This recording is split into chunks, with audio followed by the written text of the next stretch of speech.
Hello everyone. Our next topic is Joule's law. This law deals with the variation of internal energy with volume at constant temperature.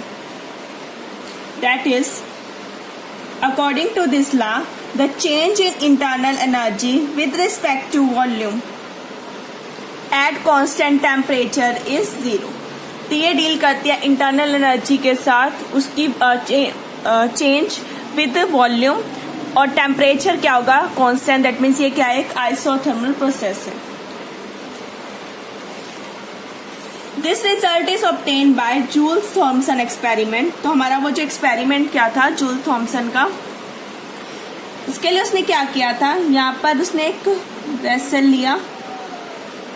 इस vessel के अंदर उसने एक bulb के अंदर gas fill कर दी और एक और बल्ब लिया यहाँ पे, that is B. A bulb के अंदर उसने गैस फिल किया, बी यहाँ पे दूसरा बल्ब है. इन दोनों के बीच में यहाँ पे एक स्टॉप कॉर्क लगाई हुई है. टेम्परेचर नोट करने के लिए यहाँ पे थर्मामीटर है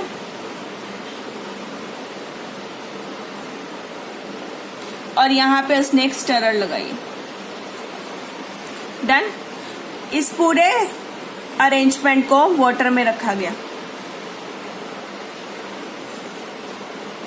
एक बल्ब लिया ए, जिसके अंदर एक गैस को फिल कर दिया एक सर्टेन प्रेशर पर. दूसरी साइड एक बल्ब है बी, इनके बीच में एक स्टॉप कॉर्क है, एक थर्मामीटर लगा दिया जो टेम्परेचर नोट करेगा, और एक स्टरर लगा दी. सबसे पहले दोनों जो एक्सपेरिमेंट में क्या किया, दोनों बल्ब को थर्मल इक्विलिब्रियम पर लेकर आए. थर्मल इक्विलिब्रियम मीन्स जहाँ पे उनका टेम्परेचर क्या होगा, सेम. वहां से हमने टेम्परेचर को क्या कर लिया, नोट डाउन कर लिया. फिर हमने क्या किया, इस स्टॉप कॉर्क को ओपन करेंगे. जैसे ये ओपन होगी, गैस ए से बी की तरफ मूव करना शुरू कर देगी. ठीक है, और ये प्रोसेस तब तक होने देंगे जब तक फिर से एक थर्मल इक्विलिब्रियम अटेन ना हो जाए. जैसे ही थर्मल इक्विलिब्रियम अटेन होगा, हम फिर से उस वाटर का टेम्परेचर को नोट करेंगे इस थर्मामीटर की हेल्प से, और देखा जाएगा कि दोनों जो टेम्परेचर आए वो क्या थे, सेम आए, जो हमने पहले नोट किया था स्टार्टिंग में प्रोसेस की. और जब थर्मल इक्विलिब्रियम दोबारा अटेन हुआ, जो प्रेशर आया, टेम्परेचर आया, ये दोनों क्या थे, सेम थे. डन. तो इस तरह पे यहाँ पे हमने क्या देखा, जब हमने ए से बी के बीच में स्टॉप कॉर्क को ओपन किया तो ए से बी में गैस का क्या हुआ, फ्लो हुआ. ये क्या था, फ्री फॉल था. ठीक है, तो इसे हम क्या बोलेंगे, फ्री एक्सपेंशन. फ्री एक्सपेंशन कब होता है, जब दूसरी साइड से कोई फोर्स नहीं लगता, यानी कि अपोजिंग फोर्स क्या होता है हमारे पास, जीरो. तो अपोजिंग प्रेशर यहाँ पर क्या हो गया, जीरो. अब dw किसके बराबर होता है, minus P D V, minus P opposing into V. अब मैंने कहा अपोजिंग प्रेशर तो क्या, जीरो, तो इसका मतलब यहाँ से dw भी क्या हो गया, जीरो. डन. अब फर्स्ट लॉ ऑफ थर्मोडायनेमिक्स क्या थी हमारे पास, du is equal to D Q plus dw according to first law of thermodynamics.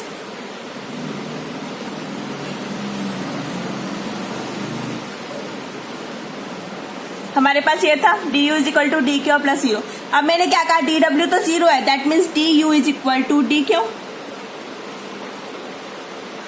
Done. अब पूरे प्रोसेस में टेम्परेचर में तो चेंज ही नहीं आया. जब टेम्परेचर में चेंज नहीं आया तो हीट में भी कोई चेंज नहीं आया, दैट मीन्स डी क्यू भी क्या हो गया हमारे पास, zero. And if D Q is zero, so du is also zero. यहाँ से इसकी वैल्यू भी क्या आ गई, जीरो आ गई. डन. नाउ U यानी जो इंटरनल एनर्जी है, that is a function of volume and temperature. अब दो ही चीजें, या तो वॉल्यूम में चेंज आया, वहां पे वॉल्यूम यहाँ पे फ्लो करी, और दूसरा क्या यहाँ पे नोट किया, टेम्परेचर. तो internal energy is a function of volume and temperature. तो हम यहाँ से du निकालेंगे, वन बाय वन डिफरेंशिएट करो. Curly u by curly v at constant t. Temperature क्या हो जाएगा उस टाइम पे, constant dv, plus curly u by curly t at constant v at dt. Done. अभी हमने ऊपर ही एक्सप्लेन कर दिया, du भी क्या है हमारा, जीरो. टेम्परेचर भी क्या है हमारा, कांस्टेंट, दैट मीन्स dt भी क्या हो जाएगा, जीरो. तो यहां से हमारे पास ये भी जीरो आ गया, और क्योंकि dt भी जीरो है तो ये टर्म भी क्या हो गई, zero. That means this term is equal to zero. अब एक प्रोडक्ट में दो टर्म्स हैं, उनमें उनकी वैल्यू क्या है, जीरो. तो आइदर दिस इज जीरो और दिस इज जीरो, या तो ये जीरो हो सकता है या ये zero. But DV can't be zero. क्यों? वॉल्यूम में तो चेंज आया ना, वॉल्यूम पहले इस बल्ब में थी, अब बाद में फ्लो करके गैस सारी इसमें गई, तो वॉल्यूम में चेंज आया, that means DV can't be zero. तो डीवी तो जीरो हो नहीं सकता, इसका मतलब क्या जीरो होगा? Curly U by curly V at constant T is equal to zero. यही हमारी क्या थी? Joule's law. Change in internal energy with respect to volume at constant temperature is zero. वही आया, change in internal energy with respect to volume at constant temperature is zero. तो ये हमारे पास क्या आ गई? Joules law.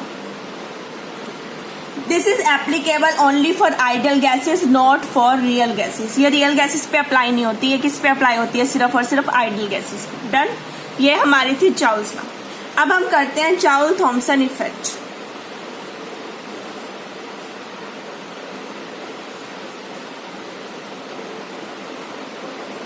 इसी का दूसरा नाम है adiabatic expansion of real gases.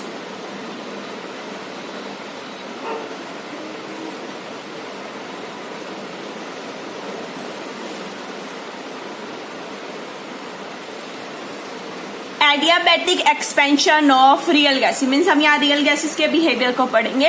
Adiabatic means no change in heat, यानी पहले हमें पता लग गया इस प्रोसेस में डी क्यू की वैल्यू हमारी क्या होगी? जीरो हो जाएगी। डन। तो according to this when a real gas, हमने यहाँ किसकी बात करनी है? रियल गैस की। When a real gas at certain pressure expand adiabatically through a porous plug. यहाँ पे किसकी बात करनी है? पोरस प्लग की। पोरस प्लग क्या होता है? एक ऐसा प्लेट जिसके अंदर फाइन होल्स हैं, जिसमें से धीरे धीरे गैस हमारी क्या करेगी? फ्लो करेगी। Through a porous plug into a region of low pressure, उस रीजन की तरफ गैस जाएगी जहां पे प्रेशर क्या हो जाएगा? Low. This is applicable to real gases, not on hydrogen and helium. ये हाइड्रोजन एंड हीलियम पर नहीं होती, बिकॉज हमें पता है हाइड्रोजन और helium nearly ideal gas behaviour show करते हैं, और ये हम किसके लिए पढ़ रहे हैं? रियल गैसेस के लिए। तो ये हाइड्रोजन हीलियम के बिहेवियर को शो नहीं करती। डन। तो हमने यहाँ पे क्या कहा? एक रियल गैस है एक सर्टेन प्रेशर पर, वो एडियाबैटिकली एक पोरस प्लग में से फ्लो करेगी to a region of low pressure. तो हम इसी का एक्सपेरिमेंट बनाते हैं, इसे क्या बोलते हैं हम? Joule's Thomson effect. अब इसका सेटअप करते हैं। हमने एक चैम्बर बनाया, इसके चैम्बर के बीच में ये है हमारा वो पोरस प्लग, यानी वो प्लेट जिसमें क्या फाइन होल्स, इसके अंदर से गैस ने क्या करना है? फ्लो करना है। डन। हमने पहले ही बात करी high region to low region flow करना मीन्स दो रीजन होंगे। तो देखो यहाँ पे दो साइड्स बन गई, तो हम दोनों साइड पे पिस्टन लगा देते हैं। डन। इधर का प्रेशर है P1, इधर का प्रेशर है P2। अब हमने पहले ही बोल दिया कि जो P1 है वो ग्रेटर है किससे? P2 के। लो रीजन की तरफ जाना है ना उसको, तो हम इस वाली साइड पे भेजेंगे उससे, तो P2 की वैल्यू क्या कम, P1 की वैल्यू क्या ज्यादा। डन। अब हम क्या करते हैं? जो हमारा पिस्टन है यानी इस साइड वाला लेफ्ट हैंड साइड वाले पिस्टन को स्लोली मूव करते हैं बाय अप्लाइंग प्रेशर। मैं इस पे जैसे प्रेशर अप्लाई करूंगी तो ये पिस्टन इधर की तरफ मूव करेगा। तो सपोज करो यहां से ये पिस्टन अब यहां तक आ गया, कितनी वॉल्यूम ट्रेवल कर लिया इसने? V1। Done.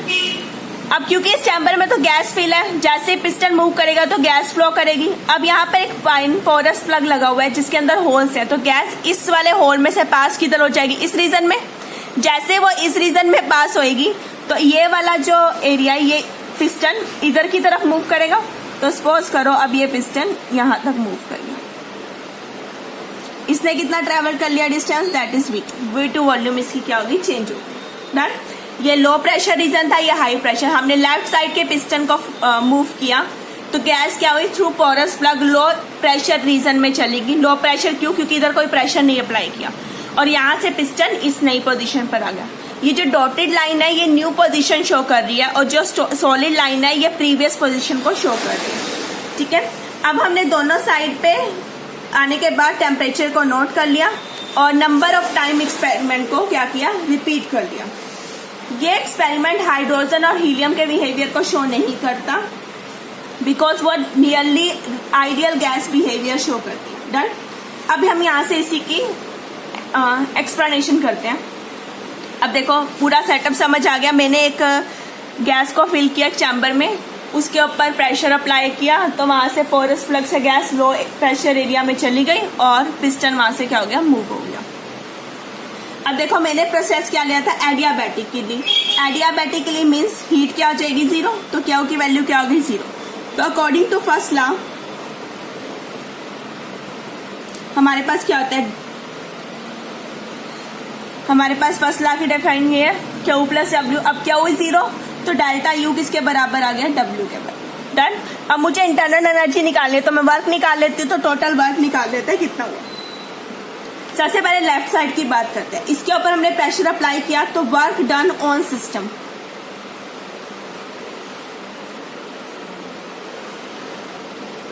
On left hand side. Left side पे क्या हुआ, P1 PV होता है वर्क, तो ये आ जाएगा P1 V1। इधर का प्रेशर P1, इधर की वॉल्यूम चेंज V1, तो ये कितना आ गया P1 V1। अब दूसरी साइड क्या हुआ है, यहाँ पे तो एक्सपेंड हुआ है, यहाँ पे कॉन्ट्रैक्शन था ना, कॉन्ट्रैक्शन के लिए पॉजिटिव साइन और एक्सपेंशन के लिए नेगेटिव साइन। तो work done by system on right side. अब राइट साइड पे कितना हो गया, -P2V2। इधर एक्सपेंशन हुई तो इसके लिए minus sign, that is -P2V2। तो टोटल वर्क हुआ ना पूरे सिस्टम पे, दोनों का सम कर दो, which is equal to P1 V1 -P2V2। Minus sign क्यों आया, क्योंकि इसकी ऑलरेडी वैल्यू नेगेटिव है, वैसे बीच में प्लस साइन आता, तो ये आ गया हमारा इसके बराबर। इसे ले लो x1, put this value in equation 1।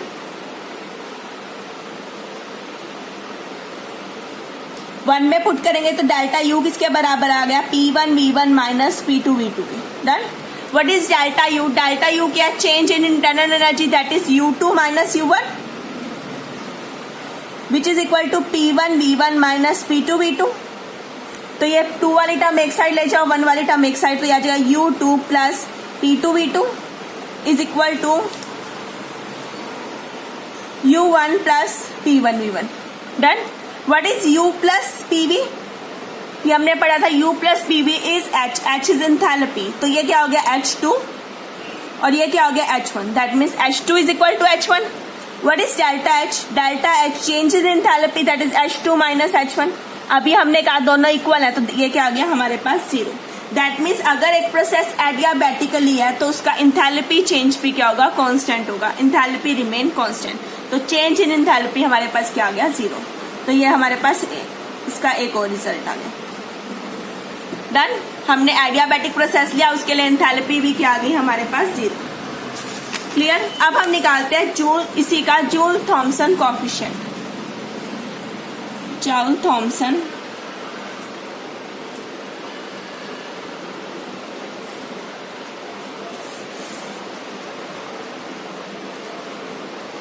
इसे हम म्यू से रिप्रेजेंट करते हैं। Mu is Joule's Thomson coefficient, that is change in temperature with respect to pressure at constant enthalpy. Enthalpy change हमने ऊपर निकालनी है ना कि कांस्टेंट एंथैल्पी, तो change in temperature with pressure is at constant enthalpy.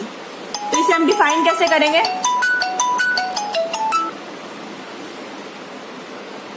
This is defined as temperature change in degree produced by a drop in atmospheric pressure when gas expand under the condition of constant enthalpy। कितना change आया temperature में with respect to pressure जब gas को हमने at constant enthalpy पे flow कराया। Done. अब इसी म्यू की वैल्यू पॉजिटिव भी हो सकती है और नेगेटिव भी हो सकती है। अगर इसकी वैल्यू पॉजिटिव होती है दैट मीन्स वहां पर कौन सा इफेक्ट होगा, कूलिंग इफेक्ट, और अगर नेगेटिव होती है तो वहां पर होगा हमारे पास हीटिंग इफेक्ट। अब कूलिंग कब होगी, जब ये वैल्यू क्या होगी, पॉजिटिव। पॉजिटिव कब होगी, जब ये दोनों के साइन सेम होंगे, because dt and dp both are negative. दोनों नेगेटिव होंगे तो ओवरऑल साइन क्या हो जाएगा, पॉजिटिव। इसकी वैल्यू नेगेटिव कब होगी, जब एक का साइन तो हो पॉजिटिव और दूसरे का साइन क्या हो जाए, नेगेटिव, तो ओवरऑल हमारे पास साइन क्या हो जाएगा, नेगेटिव। तीसरा केस है म्यू की वैल्यू क्या आ जाए, जीरो। म्यू की वैल्यू जीरो कब होगी, व्हेन dt इज जीरो। इस टाइम पर ना तो कोई कूलिंग इफेक्ट होगा ना ही कोई हीटिंग इफेक्ट होगा, no cooling no heating effect.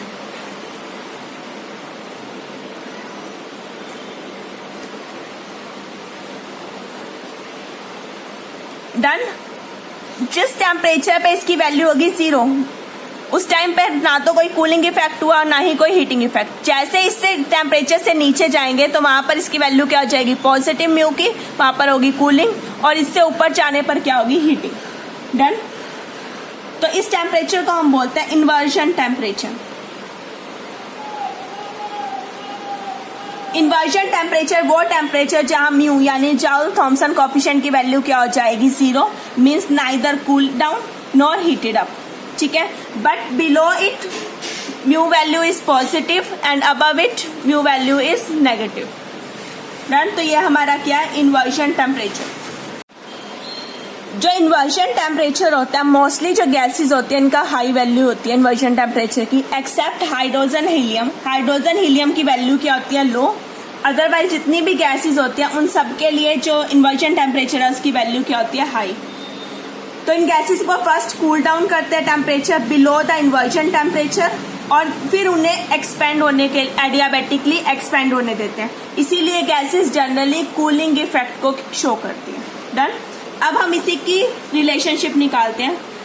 Next is relationship of mu with other thermodynamic quantities.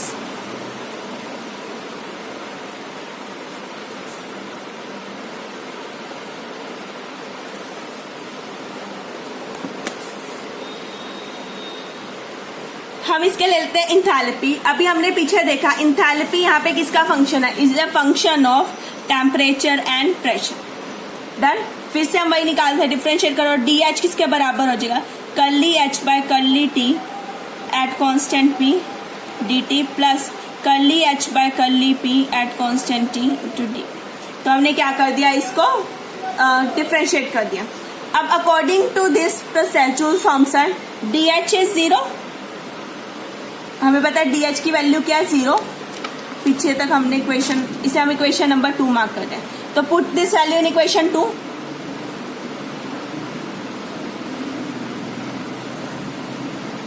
जब हम 2 में पुट करेंगे तो ये क्या आ जाएगा, 0।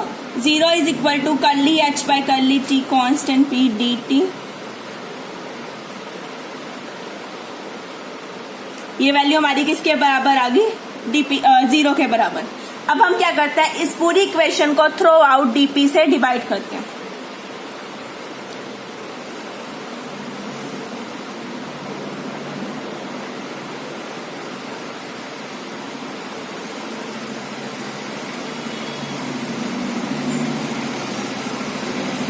मैंने इसे थ्रू आउट डीपी से डिवाइड कर दिया, डिवाइड बाय डीपी। यहाँ पे डीपी था तो कैंसल आउट हो गया, यहाँ डीटी बाय डीपी आ गया क्योंकि प्रोसेस कांस्टेंट इंथैल्पी है तो एच की वैल्यू क्या होगी, कांस्टेंट। डन। अब देखो change in enthalpy with respect to temperature at constant pressure, ये क्या थे हमारी CP, heat capacity at constant pressure. But is CP, CP is curly H by curly T at constant P. Done. और अभी हमने mu निकाला था, mu क्या था, curly T by curly P at constant H. ये देखो ये चीज है, तो ये आ गया हमारा म्यू। तो what is mu, curly T by curly P at constant H. Put this value in equation number 3।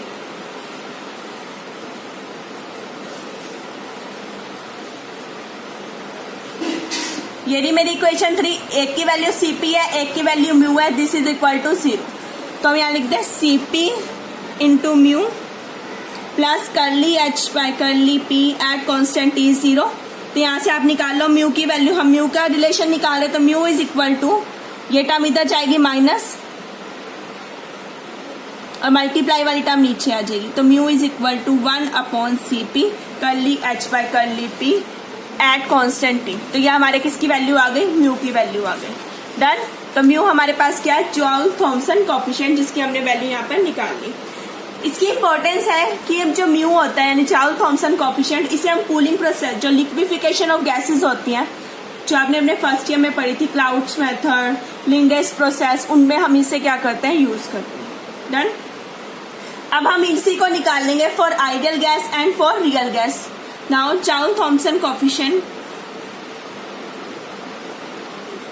For ideal gas.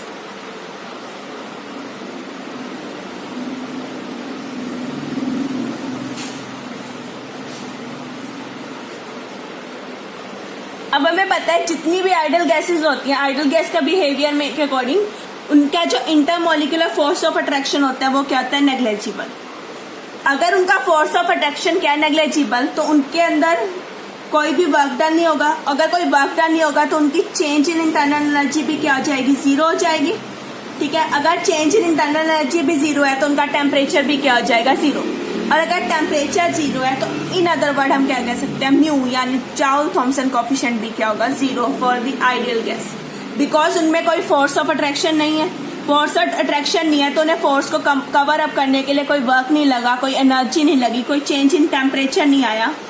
जब वो एडियाबेटिकली एक्सपेंड होगी तो इसका मतलब उसका जाउल थॉमसन कोफिशिएंट इसकी वैल्यू भी क्या है, जीरो। जब सारी टर्म जीरो है तो म्यू भी क्या होगा, जीरो। अब हम इसी को प्रूव करेंगे कैसे आइडियल गैसेस के लिए म्यू क्या होगा, जीरो। डन। हम यूज करते हैं म्यू का जो ऊपर रिलेशन हमने निकाला, that is 1/Cp curly H by curly P at constant T। Done. What is H?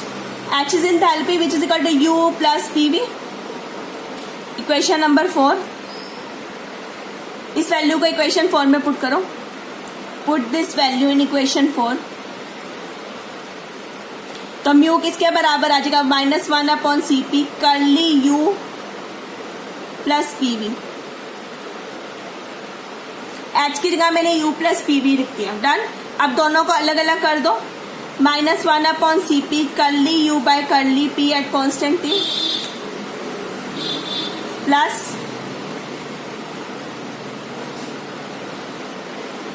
इसे मैं कॉमन ही रख रही हूँ अभी दोनों के साथ, curly PV by curly P at constant. Done.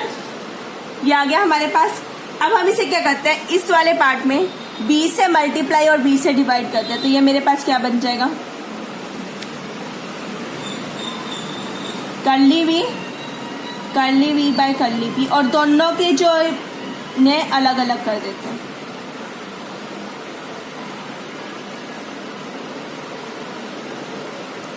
Done. मैंने कर्ली बी से मल्टीप्लाई कर दिया, डिवाइड कर दिया, क्योंकि ओवरऑल उसने कैंसिल हो जाना है। डन। ये आ गया हमारे पास। अब देखो, for a ideal gas internal energy का चेंज वॉल्यूम के साथ वो भी क्या है, जीरो। अगर ये for ideal gas this value is zero तो इसका मल्टीपल भी क्या हो जाएगा, zero. Now for ideal gas curly U by curly V at constant temperature is zero. तो ये टर्म क्या होगी हमारी, जीरो। अगर ये जीरो है तो इसका मल्टीपल, ये प्रोडक्ट भी क्या हो जाएगा, जीरो।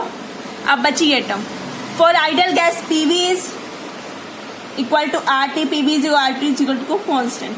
तो उसके लिए ये भी क्या है हमारे पास, constant, because R is constant, temperature में फिक्स रखूंगी तो T भी कांस्टेंट हो गया, तो ये पूरी टर्म क्या होगी, कांस्टेंट। एक कांस्टेंट का जब हम डिफरेंशिएशन करते हैं वो वैल्यू क्या आती है, जीरो। तो ये भी जीरो और ये भी जीरो, तो ओवरऑल म्यू भी क्या आ जाएगा यहाँ से हमारा, zero. So for ideal gas mu यानी जाउल थॉमसन कोफिशिएंट की वैल्यू क्या आ गई हमारे पास, zero.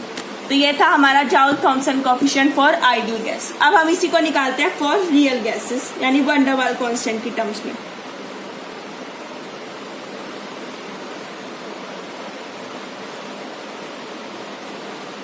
In terms of van der Waals constant,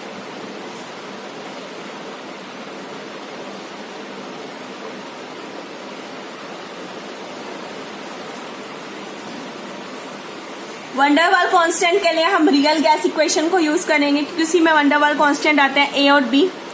that equation is P plus A/V² into V minus B is equal to RT। ये थी हमारी real gas equation, ठीक है, Thomson van der Waals equation, जिसमें A और B हमारे पास क्या van der Waals constant, तो हमें म्यू को A और B की टर्म्स में निकालना है। डन। सबसे पहले इसकी मल्टीप्लिकेशन खोलते हैं, तो यह आएगा PB प्लस A/V, यहाँ से एक V कैंसिल हुआ, minus PB minus AB/V² is equal to RT। Done. अब हमें पता है जो वैन डर वाल्स कांस्टेंट है AB, ये क्या होते हैं, स्मॉल होते हैं। अब वॉल्यूम क्योंकि एक्सपेंड हो रही है तो एक्सपेंशन के अकॉर्डिंग वॉल्यूम क्या हो जाएगी, लार्ज एट लो टेम्परेचर। तो हम इस वैल्यू को AB/V² को क्या करते हैं, निग्लेक्ट करते हैं। इसे मैं निग्लेक्ट कर दूंगी तो मेरी इक्वेशन क्या बचेगी, P/V minus PB is equal to RT। Done. यहाँ से हम पीवी की वैल्यू निकालते हैं, तो पीवी निकालने के लिए मैं बाकी टर्म को उधर ले जाऊं तो क्या बचा, R T minus A by V plus PB. ये आ गया। यहाँ से वी की वैल्यू निकाल लो, तो वी किसके बराबर आया, R T by P minus A upon V square plus, sorry V square नहीं, मैंने वी की वैल्यू निकाला तो पी नीचे आ जाएगा, ये आ जाएगा पी वी प्लस बी, इसके बराबर पी को सारे से डिवाइड कर दिया, B is equal to R T by P minus A upon P V plus B. अब हम यहाँ पे एक अप्रोक्सीमेशन मानते हैं, for example P V is equal to R T, तो यहाँ पी वी की जगह हम क्या करते हैं, आर टी पुट कर देते हैं, तो बी क्या आ जाएगा, R T upon P minus A upon R T plus B के बराबर। डन। तो हमने यहाँ से बी निकाल लिया, इसे हम इक्वेशन 4 तक पीछे हो चुकी है, हम इसे इक्वेशन 5 मार्क करते हैं। आप चाहो तो सब इक्वेशंस को अलग अलग मार्क कर सकते हो। तो बी आ गया हमारे पास R T by P minus A upon R T plus B. अब हम इसे डिफ्रेंशिएट करते हैं with respect to T. Differentiate this equation with respect to T. अगर मैं टी के रिस्पेक्ट में करूंगी तो curly V by curly T at constant pressure, और प्रेशर को क्या करेंगे, कांस्टेंट, एट कांस्टेंट प्रेशर। ये आ गया। अब देखो आगे चलो, अब हमारे पास आर टी बाई पी है, आर इज कांस्टेंट, प्रेशर मैंने कांस्टेंट रखा है तो आर पी कांस्टेंट हो गया, बचा टी, और टी का डिफरेंशिएशन क्या गया 1, तो मेरे पास क्या गया R by P minus A upon R, A is constant, R is constant, तो ए अपॉन आर ऐसी 1 अपॉन टी, 1 अपॉन टी का जब डिफरेंशिएशन करेंगे तो आ जाएगा हमारे पास minus 1 upon T square. Differentiation करेंगे जब हम इसका,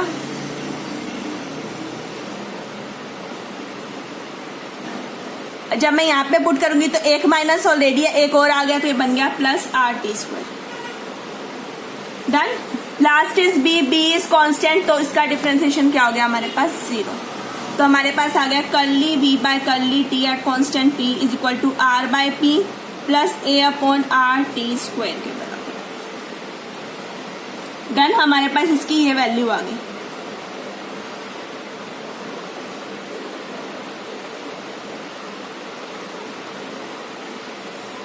अभी हमने जो ऊपर इक्वेशन लिया आर टी बाय पी, अब हम ये वाली हाथ से वैल्यू को उसमें पुट करेंगे।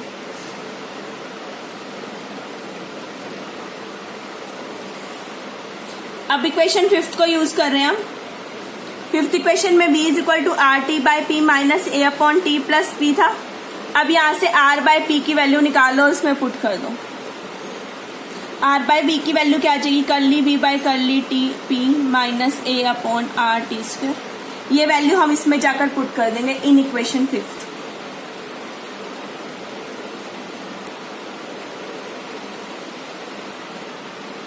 तो 5th में पुट किया r ऐसे ही, r बाय पी की जगह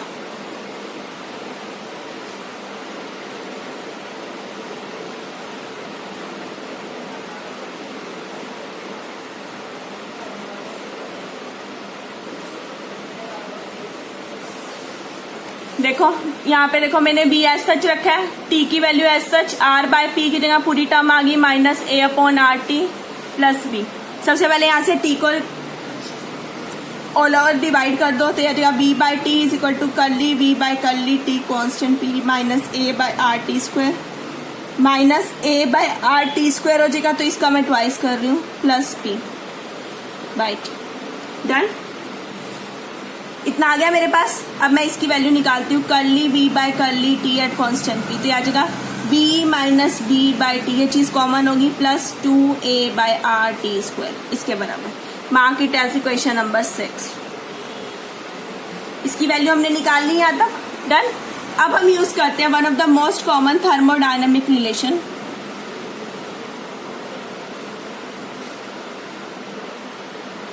ये रिलेशन हम यहाँ पे डायरेक्ट यूज करेंगे। इस रिलेशन में हमारे पास क्या है, v is equal to T curly v by curly t at constant p plus curly h by curly p at constant t, इसके बराबर।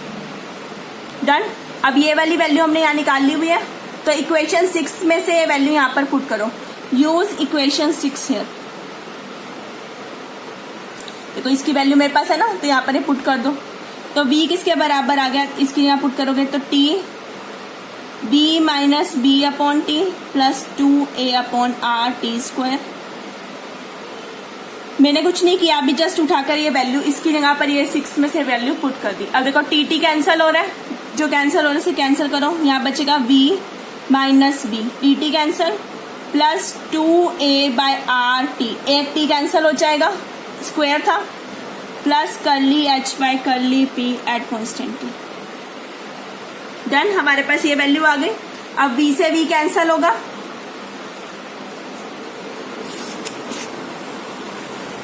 इस टर्म को मैं एक साइड लेके जाऊं तो मेरे पास आ जाएगा करली h by curly p at constant t।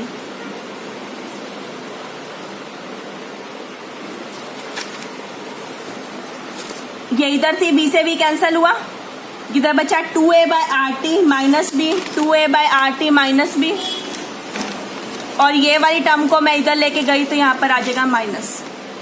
Done.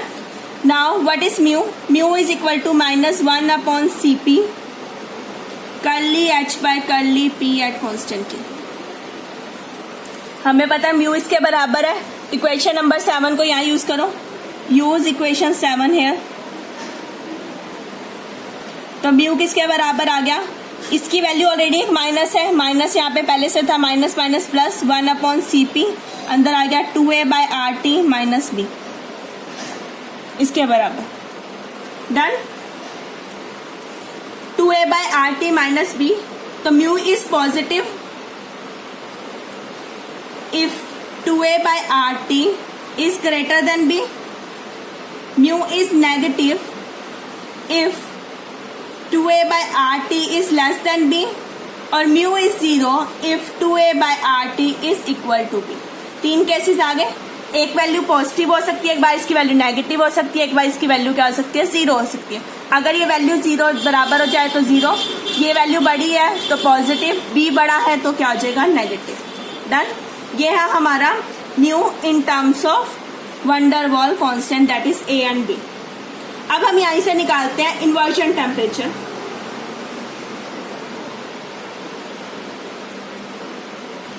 अभी हमने बात की थी इन्वर्जन टेम्परेचर, वो टेम्परेचर जहां म्यू क्या हो जाएगा, 0, म्यू 0 है, इक्वेशन 8 में पुट करो।